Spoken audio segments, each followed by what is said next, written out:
Bonjour à vous. Dans cette vidéo, je voudrais aborder une question. Qu'est-ce qui fait la différence entre finalement un gourou du management et un top consultant? Alors, il y a deux points particuliers que j'ai pu repérer au niveau des gourous, ce que j'appelle des gourous du management. Le premier point, c'est que finalement, leur image publique de gourou fait qu'au fur et à mesure de leurs interventions d'entreprise, cette image les pousse à prendre le moins de risques possible par rapport à leur mission. Donc souvent, ils vont en rester du discours, à des conférences, mais très très peu de mise en œuvre, parce qu'effectivement, un risque d'échec pourrait ternir leur image. Et pour devenir un gourou du management, il faut avoir beaucoup travaillé son image. C'est vraiment l'investissement. Donc on est plus sur une marque que sur une expertise et une pratique qui fonctionne sur le terrain. Ça, c'est le premier problème finalement avec les gourous du management. Le deuxième problème, c'est que finalement, la plupart du temps, ils ont pu effectuer des recherches, des interventions qui étaient tout à fait innovantes.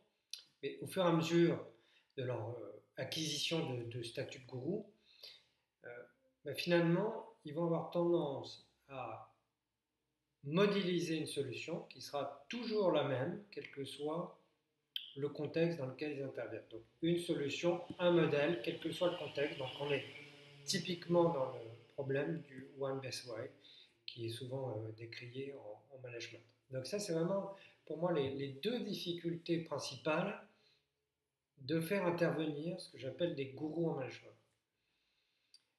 Alors, à côté de ça, qu'est-ce que ça pourrait être un top consultant? Le premier point là-dessus, c'est que beaucoup d'entreprises, de personnes réussissent tout simplement, souvent même de manière extraordinaire, mais souvent avec un modèle qui est unique parce que lié à un contexte. Donc ça, c'est le point principal. Un top consultant, c'est qu'il y a de la réussite, qu'il n'y a pas besoin forcément d'être là pour que ça fonctionne, mais que à chaque fois, ces modèles, ils sont spécifiques d'un contexte. Et donc, quand l'entreprise a besoin d'un consultant, je dirais que le premier point pertinent pour faire appel à un consultant, c'est de pouvoir définir quel est ce modèle de réussite, de modéliser le système mis en place par une personne ou par une organisation, une entreprise, et de pouvoir en extraire quel est l'avantage compétitif. Qu'est-ce qui fait que finalement ça fournit des résultats qui sont positifs. Mais derrière, quelle est la valeur ajoutée du consultant, du top consultant notamment? Ça va être de pouvoir aussi alerter le client sur les limites de ce modèle, faire en sorte qu'il ne soit pas pris dans le piège de la réussite. Ça fonctionne, ça réussira toujours de la même manière. Non, regardez, le contexte évolue, votre modèle était tout à fait unique par rapport à votre contexte, et donc toute la question derrière, ça va être quelle est l'étape d'après? Soit quantitative, comment j'augmente le niveau, et là on est vraiment dans de l'ajustement, du coaching de la performance, soit qualitatif, comment j'évolue de modèle. Et là on est vraiment dans l'aspect accompagnement du changement, et voire même des transformations.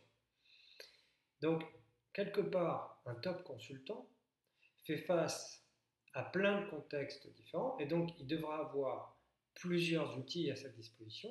Ça va faire du coaching, de la stratégie, de l'analyse organisationnelle, de l'analyse comportementale, des relations sociales. Enfin, vous voyez, tout un ensemble de compétences, d'outils qui vont lui permettre de pouvoir aider le client. Et finalement, le top consultant, si on pouvait le résumer, c'est celui qui est capable d'adapter le protocole au contexte. À bientôt pour une nouvelle vidéo.